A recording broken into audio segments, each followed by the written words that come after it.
নমস্কার, স্বর্ণকার ইন্টারনেট চ্যানেলে সকলকে স্বাগত জানাই।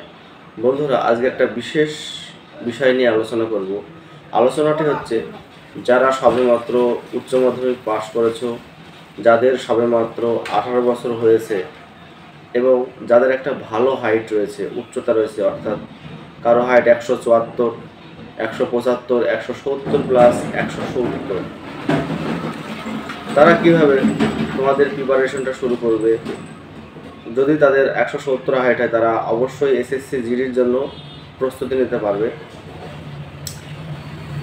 এসএসসি জিডির প্রস্তুতি নিলে প্রাথমিক ধাপ তাদের কি হবে, অনেকের কিন্তু সমস্যা হয় যে সবে তারা 18 বছরে পা দিয়েছে কিংবা 17 বছরের 5 মাস 6 মাস হয়েছে, তাদের প্রিপারেশনটা তারা কিভাবে শুরু করবে, সেই বিষয়ের উপর ভিত্তি করে আমরা ভিডিওটিতে আলোচনা করব। প্রত্যেককে অনুরোধ করব ভিডিওটি স্কিপ না করে সম্পূর্ণ দেখবার জন্য। বিশেষ কিছু বিষয় আছে যারা অন্যান্য ইউটিউব চ্যানেল কিন্তু কোনোভাবে তোমাদের সামনে আলোচনা করবে না, ঠিক আছে? সেই ছোট্ট ছোট্ট যে বিষয়গুলি সেটা কিন্তু আলোচনা করতে চলেছি। নমস্কার আবারও স্বর্ণকার ইন্টারনেট চ্যানেলে। যদি আপনি স্বর্ণকার ইন্টারনেট চ্যানেলের পরিবারের সদস্য না হয়ে থাকেন, তাহলে অবশ্যই চ্যানেলটি সাবস্ক্রাইব করে স্বর্ণকার ইন্টারনেট চ্যানেলের সদস্য হয়ে যান। আমরা প্রতিনিয়ত চাকরি সংক্রান্ত বিভিন্ন আপডেট খবর দিয়ে থাকি এবং চাকরির যে প্রিপারেশন সংক্রান্ত তথ্য কিন্তু আলোচনা করে থাকি বিশেষ বিশেষ কিছু সময়ে। তো যারা সবেমাত্র উচ্চ মাধ্যমিক পাশ করেছো, কলেজে ভর্তি হয়েছো, ঠিক আছে, যাদের হাইট 170 প্লাস, তাদের মধ্যে কিন্তু একটা ভাবনা চিন্তা আছে যে আমার সিনিয়র দাদারা চাকরির জন্য প্রস্তুতি নিচ্ছে কিংবা অনেকে চাকরি পেয়ে গেছে, আমরা কিভাবে প্রিপারেশন শুরু করব, ঠিক আছে? তাদের জন্য একটা উত্তর, তাদের পড়াশোনা শুরু করতে হবে ইমিডিয়েটলি। কারণ যাদের সবে 18 বছর হয়েছে, তারা কিন্তু এসএসসি জিডি, যেটা 25শে অক্টোবর থেকে ফর্ম ফিল আপ শুরু হবে, এসএসসি যে ক্যালেন্ডার দিয়েছিল সেই ক্যালেন্ডার অনুযায়ী কিন্তু আমি বলছি, সেই ক্যালেন্ডারে কিন্তু উল্লেখ রয়েছে 25শে অক্টোবর থেকে ফর্ম ফিল আপ শুরু হবে এবং 25শে নভেম্বর ফর্ম ফিল আপ শেষ হবে এবং পরীক্ষা হবে 26শে জানুয়ারি ফেব্রুয়ারি, ঠিক আছে? এই তথ্যটি তোমাদেরকে প্রথমে জানিয়ে রাখলাম, কারণ তোমাদেরও জেনে রাখা উচিত। অনেকে কিন্তু জানে না যে ফর্মটা কবে বের হবে। আবারও বলছি, SSC GD form fill up শুরু হবে 25শে অক্টোবর থেকে এবং ফর্ম ফিল আপ শেষ হবে 25শে নভেম্বর 2025 এবং যে পরীক্ষা, সেই পরীক্ষাটি শুরু হবে আগামী 26শে জানুয়ারি এবং ফেব্রুয়ারি মাসে। তো যারা উচ্চ মাধ্যমিক ক্যান্ডিডেট রয়েছে, অনেকে এমন আছে যারা কিন্তু যোগ বিয়োগ গুণ ভাগ এই সমস্ত অঙ্ক ভুলে গেছে। কারণ আমি দীর্ঘদিন কোচিংয়ের সঙ্গে যুক্ত, অনেকগুলো বাচ্চা আমার কাছে পড়ে কোচিংয়ে, যারা এসএসসি জিডি ডাব্লিউপি রেলের জন্য প্রিপারেশন নিচ্ছে, তাদের জন্য কিন্তু আলাদা আলাদা ব্যাচ রয়েছে। আমি কিন্তু জানি, বুঝি, একদম ছেলেদের মনের মধ্যে থেকেই তাদের কথা কিন্তু বের করে নিয়ে আসার চেষ্টা করি, ঠিক আছে? যে অনেক স্টুডেন্ট আছে যারা কিন্তু যোগ বিয়োগ গুণ ভাগ পারে না, ঠিক আছে? তারা মানসিকভাবে ডিপ্রেসড থাকে যে আমি তো মাধ্যমিকে 25 পেয়ে পাশ করেছি অঙ্কেতে, 15 লিখিত আর 10 হচ্ছে মৌখিক, 25 নাম্বার পেয়ে সবেমাত্র মাধ্যমিক পাশ করেছি। বড় বড় অঙ্ক কিভাবে শেষ করবো? বীজগণিতের যে অঙ্কগুলো থাকে, পাটিগণিতের অঙ্কগুলো থাকে, বড় বড় 4-5 লাইনের, সেই অঙ্কগুলো কীভাবে করবো, ঠিক আছে? তাদের মনের মধ্যে কিন্তু একটা ভয় সবসময়তে বিরাজমান করে যে তারা কিন্তু কোনো সঠিক কোনো ব্যক্তি তাদেরকে হয়তো কিছু কিছু যারা দীর্ঘদিন ধরে খাটছে তাদের কাছ থেকে কিন্তু সাহায্য নেয়। অনেক ছাত্র আছে কিন্তু লজ্জায় তারা বলতে পারে না তারা কিভাবে তারা প্রস্তুতি শুরু করবে। তারা তো নিজেরাও জানে যে তাদের অঙ্কে কত দুর্বল তারা, ঠিক আছে? অঙ্ক তারা কিভাবে করবে, ঠিক আছে? যে অনেকে বলে যে 30 সেকেন্ডের মধ্যে অঙ্ক করতে হবে, 40 সেকেন্ডের মধ্যে অঙ্ক করতে হবে। তারা মনের মধ্যে কিন্তু ভয় সংশয় থাকে যে তারা কিভাবে অঙ্ক করবে। তারা তো 25 পাওয়া ছাত্র, তারা কিভাবে, অনেকে হয়তো টুকলি করে 15টা নাম্বার তোলে, ঠিক আছে? তো টেনশনে থাকে মাধ্যমিক পরীক্ষা দেওয়ার পরে যে পাস করবো কিনা। তারা টেনে টেনে 25 পেয়ে কিন্তু পাস করে। তারা কিন্তু উচ্চ মাধ্যমিক পাস করার পর তাদের মনের মধ্যে একটা ভয় থাকে।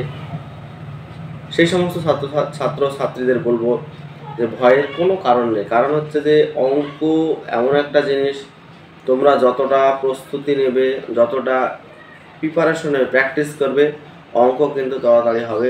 এবং অঙ্কের কিন্তু অনেক নিয়ম রয়েছে, ঠিক আছে? সেই নিয়ম ফলো করলে তোমরা কিন্তু পারবে, সেজন্য ভয় বা চিন্তার কোনো কারণই নেই, ঠিক আছে? এবার যারা সবেমাত্র উচ্চ মাধ্যমিক পাশ করে তারা কীভাবে শুরু করবে, তাদেরকে বলবো যে সেলফ স্টাডি করলে তোমাদের একটু সময় লাগবে, ঠিক আছে? কিংবা গ্রুপ কোচিং যেগুলো হয়, আমাদের এলাকাতে প্রচুর কিন্তু গ্রুপ কোচিং রয়েছে, সেই গ্রুপ কোচিংয়ে গেলেও কিন্তু যে সিনিয়র দাদারা আছে অনেক সময় কিন্তু সাহায্য করে না, কিংবা তারা তাদের অঙ্ক নিয়ে ব্যস্ত থাকে। সেক্ষেত্রে তোমরা কিন্তু একটু ডিপ্রেসড হয়ে যাবে। দেখা গেল হঠাৎ করে একটা নতুন কোচিংয়ে ভর্তি হলে, গ্রুপ কোচিংয়ে, সেখানে অনেক ছাত্র আছে দেখা গেলো মুখে অঙ্ক করে দেয়, ঠিক আছে? যারা দীর্ঘদিন 4 বছর 5 বছর 6 বছর প্রিপারেশন দিচ্ছে, তুমি তখন কিন্তু ডিমোটিভেট হয়ে যাবে, ঠিক আছে? বলবো যে আমি কীভাবে পারবো, আমি এদের সঙ্গে কী করে পারবো, এদের সঙ্গে তো পারবো না, এরকম কিন্তু মন মানসিকতা তৈরি হয়ে যাবে। তাদেরকে বলবো তোমার মতো তারাও ছিল একদিন, তুমিও তাদের মতো প্রিপারেশন যদি নাও, তুমি কিন্তু সফলতা পাবে, তুমিও কিন্তু ওই রকম স্পিডে অঙ্ক করতে পারবে, ঠিক আছে? যতই তুমি 25 বা ছাত্র হও না কেন, ঠিক আছে? এবার যেটা বলবো যে ওই সমস্ত ছাত্রছাত্রী যারা রয়েছে 18 বছর বয়সী, তারা যে কোনো একজন টিচারকে ধরে, যারা দীর্ঘদিন পরিশ্রম করছে চাকরির জন্য, এখনও চাকরি পায়নি, কিংবা আমার মতো যারা কোচিং করাচ্ছে, কিংবা আমার অনেকেই রয়েছে এরকম সিনিয়র দাদারা রয়েছে কিন্তু কোচিং করায়, কিংবা অনেকে বলে যে টাকা পয়সা নেয় না, বলে যে তুই আমি পড়বো সেই সময় আমার সাথে আসিস, এরকম বলে কিন্তু, ঠিক আছে? তাদের কাছে গিয়ে তোমরা সাহায্য নিতে পারো, ঠিক আছে? এটাই তোমাদের প্রাথমিক ধাপ হবে, ঠিক আছে? কারণ হচ্ছে যে প্রাথমিক ধাপটা মজবুত না হলে কিন্তু সমস্যা। তোমাদের যেরকম প্রাথমিক ধাপ মজবুত নয়, 7, 8, 9, 10-এ কিন্তু খেলা করে বেড়েছো, দৌড়ে বেড়েছো, অঙ্ক কিন্তু করনি, অঙ্ক দেখলে কিন্তু ভয় পেয়েছো, সেই ভয়টা কিন্তু এখন কাটাতে হবে। সেজন্য প্রাথমিক যে ব্যাপার হবে, তুমি কোনো শিক্ষকের সাহায্য নেবে, একদম শিক্ষকের কাছে পড়তে যাবে রেগুলার পড়তে যাওয়ার পরে শিক্ষককে বলবে তোমার মনের কথা, যে এরকম ব্যাপার, আমি কিছুই পারি না, আমাকে সেভাবে করে প্রস্তুতি নেবেন, ঠিক আছে? এভাবে কিন্তু তোমরা অঙ্কটা শুরু করতে পারো। অঙ্কটা মোটামুটি প্রথম 2-3 মাস কিন্তু সমস্যা হবে, কিন্তু আস্তে আস্তে ঠিক হয়ে যাবে, ঠিক আছে? এমন অনেক ছাত্র রয়েছে 25 পাস, যারা কিন্তু এসএসসি জিডিতে 20-এর মধ্যে 20 পেয়েছে, রেলে 25-এর মধ্যে 25 পায়, ঠিক আছে? এরকম চিন্তার কোনো কারণ নেই, ডিপ্রেশনের কারণ নেই। আর একটা বিষয় যেটা বলবো, সেটা হচ্ছে অনেকের ধারণা এখনও রয়েছে যে যদি আমি রান কন্টিনিউ করি, রানটা কমপ্লিট করি, তাহলে কিন্তু চাকরি পেয়ে যাব, ঠিক আছে? যারা 18 বছর 19 বছর বয়সের যুবক যারা রয়েছে, কিন্তু একটা বিষয় তোমাদের জানতে হবে যে একটা হিউজ কম্পিটিশন বিভিন্ন পরীক্ষাতে, সেখানে কম্পিটিশনে টিকে থাকতে হলে প্রথমে রানের কিন্তু প্রয়োজন হয় না। রান দরকার আছে, অবশ্যই দরকার আছে, শরীর চর্চার প্রয়োজন আছে, কিন্তু তার আগে দরকার তোমার সঠিক পড়াশোনা যাতে না করে। তাহলে এসএসসি জিডিতে তুমি সারাদিন রাত দৌড়ালে কিন্তু পড়াশোনা করলে না, তাহলে কি তুমি চাকরি পাবে? কোনোদিনই পাবে না চাকরি। কারণ তোমাকে তোমার ফার্স্ট যে বিষয়টা, সেটা হচ্ছে তোমাকে প্রিপারেশন নিতে হবে, পরীক্ষায় তোমাকে পাস করতে হবে। পরীক্ষায় পাস করার পরেই কিন্তু তুমি মাঠের জন্য ডাক পাবে, এবং তখন তোমার দৌড় লাগবে। তার আগে কিন্তু না, তুমি সারা জীবন দৌড়ে যাও, কিন্তু পরীক্ষা যদি তুমি পাস না করো, পরীক্ষার জন্য তুমি প্রিপারেশন যদি না নাও, তাহলে কিন্তু তোমার চাকরি কোনোভাবে সম্ভব নয়, চাকরি হবে না। কারণ সব এসএসসি জিডি বলো, রেল বলো, বিএসএফ, ট্রেডসম্যানটা আগে রান রয়েছে, ঠিক আছে? কিছু কিছু পরীক্ষা আগে রান রয়েছে, এসএসসি ডব্লিউবিকেপি বলো, সমস্ত এক্সামগুলোতে কিন্তু পরীক্ষা আগে হয়, ঠিক আছে? এবং পরীক্ষাটা ভালোভাবে দিতে হয় প্রিপারেশন নিয়ে, ঠিক আছে? নর্মালি কিন্তু প্রিপারেশন নিয়ে আগেকার যুগের মতো 10, 20, 25, 30 পেলে কিন্তু চাকরি হবে না। প্রত্যেকটা ক্ষেত্রে, প্রত্যেকটা জায়গায় কিন্তু হিউজ কম্পিটিশন রয়েছে, ঠিক আছে? এমন নয় যে হিউজ কম্পিটিশন আছে বলে তোমার চাকরি হবে না, অবশ্যই চাকরি হবে। তুমি যদি সেইভাবে প্রিপারেশন নাও, অবশ্যই চাকরি হবে। এবার আরেকটা যে বিষয় রয়েছে, হিন্দির জন্য তোমাকে টিচার নিতে হবে, ঠিক আছে? আবার ম্যাথের জন্য টিচার নিতে হবে, ম্যাথ জিআই জিকে একটা টিচার দেখা গেলো করায়। অনেক সময় আমি যেরকম ম্যাথ জিআই এবং জিকে একসঙ্গে করাই, আমি নিজেই করাই, আর হিন্দিটা বলি যে অন্য জায়গায় গিয়ে পড়তে, ঠিক আছে? এবার তোমাকে ম্যাথ জিআই জিকেটা কিন্তু সবগুলোই টিচার নিতে হবে। প্রথম 3 থেকে 4 মাস তোমাকে কিন্তু টিচারের সাহায্য নিতে হবে। অনেকের কিন্তু 2 মাসেও কিন্তু তাদের প্রিপারেশন ভালো হয়ে যায়, ঠিক আছে? তারপর যদি মনে করো তুমি যে সেলফ স্টাডি করতে পারো, ঠিক আছে? অনেক অঙ্ক তোমার হয়ে যাবে, সিলেবাস সম্বন্ধে তোমার ধারণা তৈরি হয়ে যাবে, ঠিক আছে? যে কী কী পড়তে হবে সেই বিষয়গুলো, সেক্ষেত্রে তুমি কিন্তু সেলফ স্টাডি করতে পারো, কিন্তু প্রথম 2-3 মাস যে হাতে খড়ি যে বিষয়টা, সেই হাতে খড়ির বিষয়টাতে কিন্তু তোমরা কোনো শিক্ষকের সাহায্য নেবে কিংবা কোনো সিনিয়র দাদা, ঠিক আছে? এই হচ্ছে বিষয়। আর এসএসসি জিডির সিলেবাসটা আমি তোমাদের বলে দিই যে ম্যাথে 20টা কোশ্চেন থাকে, প্রত্যেকটা প্রশ্নের মান হচ্ছে 2, 20টা কোশ্চেনে 40 নম্বর, জিআই 20টা কোশ্চেন থাকে 40 নম্বর, জিকেতে 20টা কোশ্চেন থাকে 40 নম্বর এবং হিন্দিতে 20টা কোশ্চেন থাকে 40 নম্বর। টোটাল কোশ্চেন থাকে 80টা, মার্ক হচ্ছে 160 এবং 1/4 4টে ভুলের জন্য কিন্তু 1 নম্বর তোমার পরীক্ষায় কাটা যাবে, ঠিক আছে? এবং সব পরীক্ষা সম্পূর্ণ অনলাইনের মাধ্যমে। প্রথমে পরীক্ষা হবে, তারপরে কিন্তু মাঠের পরে মেডিকেল, তারপরে ডকুমেন্ট ভেরিফিকেশান, তারপরে জয়েনিং, ঠিক আছে? এই করা ধাপের মধ্যে তোমরা কিন্তু কমপ্লিট করতে পারো। আজকে হচ্ছে সেপ্টেম্বর মাসের 10 তারিখ, সামনের মাস থেকে কিন্তু ফর্ম ফিল আপ শুরু হবে, ঠিক আছে? অক্টোবর মাসে ফর্ম ফিল আপ শুরু হবে, অক্টোবর, নভেম্বর, ডিসেম্বর, জানুয়ারি, ফেব্রুয়ারি, মোটামুটি 4 মাস তোমাদের সামনে রয়েছে। এসএসসি জিডিতে আহামরি কোশ্চেন কঠিন হয় না।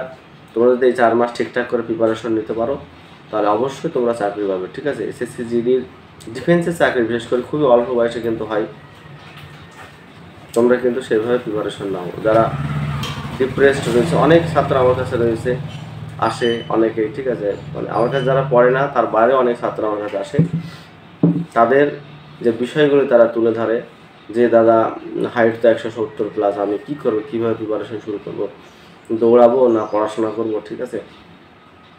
তাদের যে মনের যে বিষয়টি সেটা কিন্তু তোমাদের সামনে আমি প্রকাশ করলাম, ঠিক আছে? এই হচ্ছে বিষয়। তো যারা নতুন স্টুডেন্ট রয়েছে, যারা সবে উচ্চ মাধ্যমিক পাস করেছে, 18 বছরে পা দিলে তাদের কিন্তু গোল্ডেন অপরচুনিটি রয়েছে আগামী 26-এর এসএসসি জিডির এক্সামটি হতে চলেছে। তারা যাতে সঠিকভাবে প্রিপারেশন নিতে পারে এই 4 থেকে 5 মাস, তারা কিন্তু অবশ্যই চাকরি পেয়ে যাবে, ঠিক আছে? আর একটা বিষয় যাদের বলবো, যারা অনেকে কলেজ নিয়ে কিন্তু লাফালাফি করে, বেশি কলেজ লাফালাফি করে কিন্তু কোনো কাজ নেই, চাকরিটাই হচ্ছে মেন। কলেজে ভর্তি হতে, ঠিক আছে, ভর্তি হবে, পড়া দরকার টুকটাক পড়বে, কিন্তু মেন ফোকাস যেটা দেবে সেটাতে কিন্তু কম্পিটিটিভ এক্সাম। যাদের হাইট নেই তাদেরকেও বলবো, যাদের হাইট রয়েছে তাদেরকেও বলবো, ঠিক আছে? বিষয় হচ্ছে যে তুমি পিএইচডি করো, এমএ করো, এমফিল করো, তাতে কোনো যায় আসে না। তোমার দিন শেষে তোমাকে চাকরি পেতে হবে, চাকরিটাই তোমার হচ্ছে মূল, ঠিক আছে? তুমি পিএইচডি করার পরে, ডবল এমএ করার পরে, এমফিল করার পরে ঘরে বসে থাকো, তোমার পাশের বাড়ি 8 পাস করা ছাত্রটি তোমার একটা চাকরি পেয়ে যাক, তার দামটা বেশি, সমাজে তার প্রভাবটা বেশি, সব জায়গায় তার প্রভাবটা বেশি হবে, তোমার কিন্তু কেউ চিনবে না, তুমি পারবে না সেন্টারিং কাটতে, পারবে না মাঠে কাটতে, ঠিক আছে? এই জন্য বয়স অল্প, প্রিপারেশনটা এখন থেকে শুরু করে দাও, চাকরিটা পেতে হবে, ঠিক আছে? চাকরিটা না পেলে কিন্তু তোমার 1 পয়সা দাম নেই। তুমি ডবল স্টার পাও না কেন, স্কুলের টপার হও, কলেজের টপার হও, তোমার কোনো দাম নেই, তোমার দাম হচ্ছে 0 চাকরি যদি না পাও। ধন্যবাদ সকলকে ভিডিওটি দেখবার জন্য। যদি ভিডিওটি ভালো লাগে অবশ্যই একটা লাইক করবে আর বন্ধুদের সঙ্গে শেয়ার করবে, আর চ্যানেলে যদি নতুন হয় অবশ্যই চ্যানেলটি সাবস্ক্রাইব করে রাখবে। আরও বিভিন্ন চাকরি সংক্রান্ত তথ্য এবং বিভিন্ন সামাজিক পরিপ্রেক্ষিতে যে বিষয়গুলো আমরা তুলে ধরছি চ্যানেলে প্রতিনিয়ত, সেগুলো দেখবার জন্য।